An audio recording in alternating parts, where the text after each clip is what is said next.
সার্থক ক্রান্তের হাতাহাতিতে এবার প্রাণ হারালো ক্রান্ত। হ্যাঁ বন্ধুরা, ভিডিওতে লাইক দিয়ে দেখতে থাকুন। যে মুহূর্তে কিনা পুলিশের আসার উপস্থিতি টের পেয়ে যায় ক্রান্তদের দলের অন্যান্য সদস্যরা, ঠিক সেই মুহূর্তে ক্রান্তদের দলের অন্যান্য সদস্যরা ছুটে এসে বলতে থাকে যে ক্রান্তি ভাই যত শীঘ্রই সম্ভব এখান থেকে পালাও, কারণ গোটা গ্রামটা পুলিশ ঘিরে ফেলেছে এবং যে কোনো মুহূর্তে পুলিশ এখানে পৌঁছে যেতে পারে। অন্যদিকে স্রোত বলতে থাকি যে পুলিশ পুলিশ এখানে কোথা থেকে চলে আসলো বলুন তো, আমি তো কোনো মতে পুলিশকে খোঁজ খবর দিইনি এবং পুলিশ রীতিমতো আমাকে অনেকবার ফোর্স করেছিল, ইন্ট্রোগেট করার চেষ্টা করেছিল, কিন্তু তার সত্ত্বেও আমি মুখ ফসকেও কোনোরকম কোনো পুলিশকে ইঙ্গিত দেইনি। তার সত্ত্বেও মেজদি ভাই তুই আমার কথা বিশ্বাস কর, কী করে পুলিশ এখানে অবধি পৌঁছে গেলো সেটা আমি কোনো মতেই বুঝতে পারছি না। অন্যদিকে নীলু বলতে থাকে এমনটাও হতে পারে সার্থক হয়তো বা তোর উপরে নজর রাখছিল এবং সার্থক হয়তো বা এই সুযোগটাকে কাজে লাগিয়েছে। যখন কিনা তুই কিঞ্জলের সঙ্গে কথা বলেছিস সেই সময় হয়তো বা তোর ফোনটা ট্রেস হচ্ছিলো এবং তোর মনের ভুলে তুই হয়তো বা বুঝতে পারিসনি এবং চালাকি খাটিয়ে সার্থক তোকে ফাঁদে ফেলে দিয়েছে এবং সার্থক তোর সূত্র ধরে হয়তো বা এই গ্রাম পর্যন্ত পৌঁছে গিয়েছে। এখন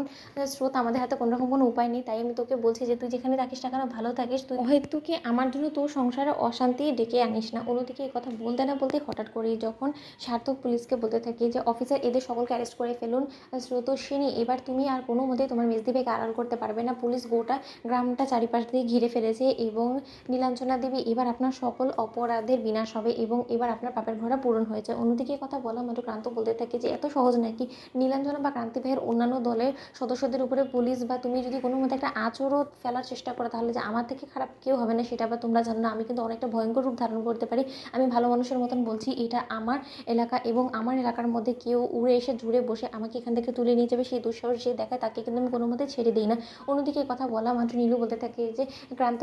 তুমি প্লিজ ওর কথা কোনো রকম কোনো কিছু মাইন্ড করো না। সার্থক আমি তোমাকে বলছি তো ভাই তুমি প্লিজ ক্রান্তেরকে আর উত্তেজিত করার চেষ্টা করো, এতে করে একটা সাংঘাতিক ঘটনা ঘটে যেতে পারে। সেদিনও কিন্তু এরকম উত্তপ্ত অবস্থায় কিন্তু স্রোতের গুলি লেগে গিয়েছে। অন্যদিকে সার্থক বলতে থাকে যে আপনার কি মনে হয় বলুন তো, আপনার মতন একটা অপরাধীকে এতটা কাছ থেকে পেয়ে আমি ছেড়ে দিয়ে চলে যাবো এবং আমার স্ত্রীর গায়ে যে আঁচ লাগানোর চেষ্টা করছে তাকে আমি কী করে ভুলে যেতে পারি বলুন তো। স্রোত আপনাকে গার্ড করার চেষ্টা করলেও কোনো মতে আজকে আমার হাত থেকে বাঁচাতে পারবে না এবং এই ক্রান্তি ভাই যে কিনা একের পর এক কলকাতা দুর্ধর্ষ ডাকাতি করে চলেছে, এরকম একটা চাপ সৃষ্টি করে বেড়াচ্ছে, তাদেরকে পুলিশই বা কী করে ছেড়ে দিবে বলুন তো। অন্যদিকে কথা বলা মাত্র পুলিশ অফিসার বলে থাকে যে তার তো প্রশ্নই ওঠে না এবং ম্যাডাম স্রোতস্বিনী আমি আপনাকে একটা কথা বলছি, আপনি কিন্তু কোনো মতেই এই কাজটা ভালো করেননি, আপনি আইনের বিরুদ্ধে চলে গিয়ে আপনি এরকম ত্রাস সৃষ্টিকারী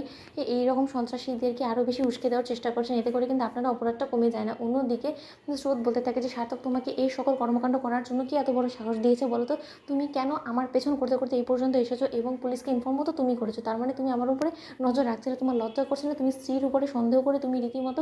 তোমার স্ত্রীর পেছন ধরেছো। অন্যদিকে সার্থক বলতে থাকে যে সেটা তো আমার করণীয়ই ছিল এবং দায়িত্ব কর্তব্যের মধ্যেই পড়ে, আমি প্রথমে ভেবেছিলাম হয়তো বা তোমার জীবনে নতুন কোনো আশিক এসেছে, কিন্তু এখানে তো দেখতে পাচ্ছি যে না, সম্পূর্ণ আমি যেটা ভেবেছিলাম সেটা একটা ভুল ধারণা ছিল, এখন দেখছি যে নতুন অতিথি বলতে তোমার মেজদি ভাই। তো বন্ধুরা লাইক এন্ড শেয়ার সাবস্ক্রাইব